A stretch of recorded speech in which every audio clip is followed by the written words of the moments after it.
Ako po si Rafael de la Peña, ang operator ng Honjit DT 30cm dito sa Tacloban. Nagamit ito ng 6 na araw na may total na 44 meters. Dito po ang aking printer, bagong palit lang po ito. Ito naman po ang cupping, good condition po. Head clean.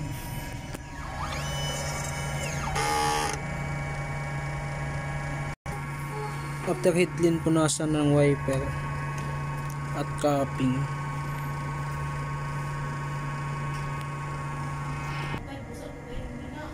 Nozzle test.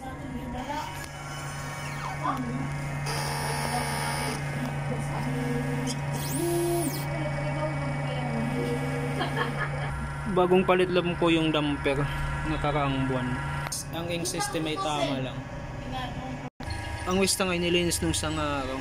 Ito naman po ang EBR. Ito naman po ang aming supplies. Ito po ang in-use. Ito naman po ang unused. Ito naman po ang powder. Ito po yung DT film.